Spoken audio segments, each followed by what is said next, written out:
Masala tapioca వేపుడు చేస్తున్నాం. మసాలా కర్రపెండలం వేపుడు అన్నమాట.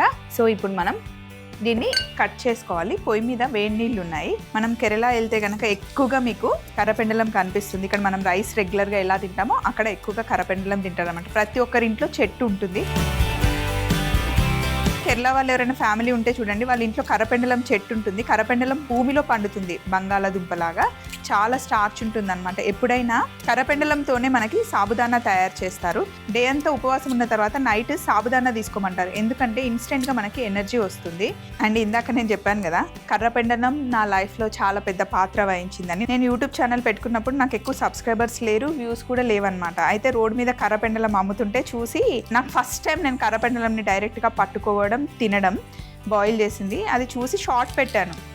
పెట్టిన తర్వాత ఆ రోజు నుండి ఇప్పటివరకు అసలు ఫస్ట్ నాకు 1 డేలో 50,000 వ్యూస్ రావడం అయితే కర్రపెండలంతోనే స్టార్ట్ అయిందనమాట. అందుకే అది చెప్తానన్నాను. సో ఇలా కట్ చేసి వేసేసుకోవడమే. ఇలా డైరెక్ట్గా స్టవ్ మీదనే కట్ చేసుకోండి, లేకపోతే మీకు నచ్చిన విధంగా షేప్ని కట్ చేసేసుకోండి. కానీ నైఫ్తో మటుకి చేతులు తెంపుకోకండి ప్లీజ్. ఇక్కడ కర్రపెండలం ఉడుకుతూ ఉంటుంది. ఈ లోపల మనం చిన్న మసాలా చేసుకుందాం. అలాగే ఇందులో కాస్త పసుపు, ఉప్పు వేసేసుకోండి. కర్రపెండలంలో కలిపేయండి. ఇది బాయిల్ అవుతూ ఉంటుంది. ఎక్కువ టైం ఏం పట్టదు, తొందరగానే బాయిల్ అయిపోతుంది. బాండీలో ఫస్ట్ ఒక గుప్పెడు పల్లీలు వేయించుకోవాలి మంచిగా.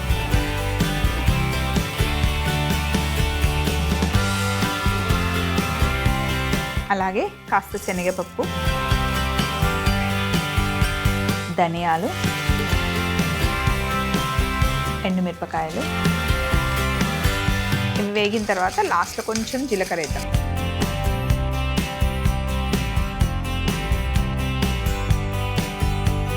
మసాలాలు వేగాలి, కర్రపెండలం ఉడకాలి. వేగిన తర్వాత మిక్సీ జార్లోకి తీసేసుకోండి. ఇప్పుడు ఇదే వేడి బాండీలో నూనె వేసుకుందాం.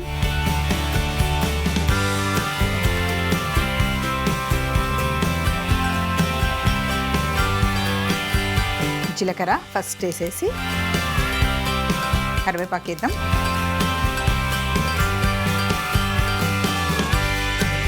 కాస్త వేగిన తర్వాత ఇప్పుడు ఉల్లిపాయ ముక్కలు, కొద్దిగా ఉప్పు కూడా వేద్దాం. ఉల్లిపాయలు మంచిగా వేగితాయి.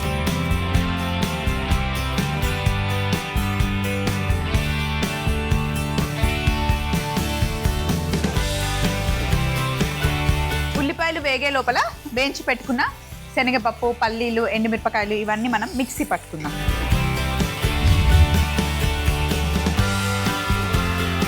ఉల్లిపాయ మంచిగా వేగాలి, కర్రపెండలం కూడా ఉడకాలి. ఒకసారి కర్రపెండలం చూద్దాం. చూడడానికి చామదుంపల్లానే ఉంది కదా, మంచిగా ఉడకాలన్నమాట. ఇంకొక 5 మినిట్స్ బాగా ఉడికిన తర్వాత, ఉల్లిపాయలు వేగిన తర్వాత నెక్స్ట్ ప్రాసెస్కి వెళ్దాం. ఉల్లిపాయలు చక్కగా వేగిపోయాయి, కర్రపెండలం కూడా ఉడికిపోయింది. తీసి ఉల్లిపాయల్లో వేసేద్దాం.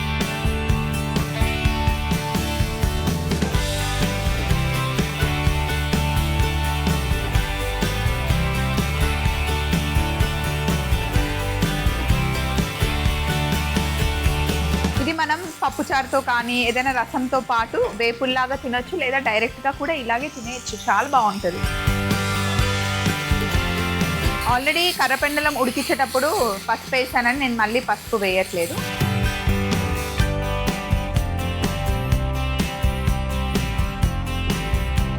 మనం పట్టి పెట్టుకున్న మసాలా ఇందులో వేసేయాలి.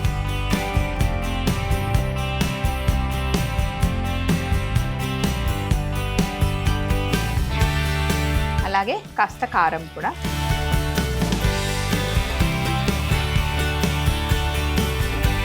మొత్తం వేసి మిక్స్ చేసుకుంటే అబ్బా ఎంత మంచి అరోమా వస్తుంది తెలుసా. ఇంతే, ఇంకెక్కువ కలపొద్దు. జస్ట్ ఇలా కలిపేసి స్టవ్ ఆఫ్ చేసుకోవడమే. That's it. వెరీ సింపుల్ కదా, బాగుంటుంది. సేమ్ ఇలాగే మీరు బంగాళాదుంపని చేసుకోవచ్చు, చామదుంపని చేసుకోవచ్చు, కర్రపెండలం ఇలా చేసుకోవచ్చు. మీకు ఏదైనా వెజిటేబుల్స్ ఇలా చేసుకోవచ్చు. స్వీట్ పొటాటో కూడా ఈ స్టైల్లో చాలా బాగుంటుంది.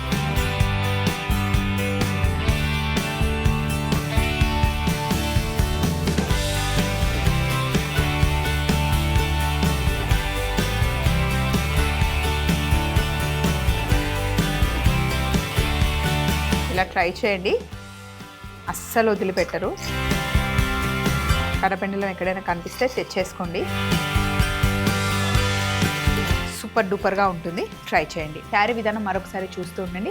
మసాలా టాపియోకా వేపుడు తయారీ విధానం: ముందుగా మరుగుతున్న నీళ్ళల్లో కర్రపెండలంని ముక్కలుగా కట్ చేసి వేసుకొని కాస్త పసుపు, ఉప్పు వేసి ఉడకనివ్వాలి. ఈలోగా ఒక బాండీలో పల్లీలు, శనగపప్పు, ధనియాలు, ఎండుమిరపకాయలు వేసి బాగా వేగిన తర్వాత మిక్సీ జార్లో వేసి పొడి చేసుకోవాలి. ఇప్పుడు అదే వేడి బాండీలో నూనె వేసి 1 స్పూన్ జీలకర్ర వేసి కరివేపాకు, ఉల్లిపాయ ముక్కలు వేసి ఉప్పు వేసి వేగిన తర్వాత మనం ఉడికించుకుంటున్న కర్రపెండలం ముక్కలు వేసి కాస్త వేగాక మసాలా పొడి, కారం కూడా వేసి ఒకసారి మిక్స్ చేసి స్టవ్ ఆఫ్ చేసుకుంటే ఎంతో రుచికరమైన మసాలా టాపియోకా వేపుడు రెడీ అవుతుంది.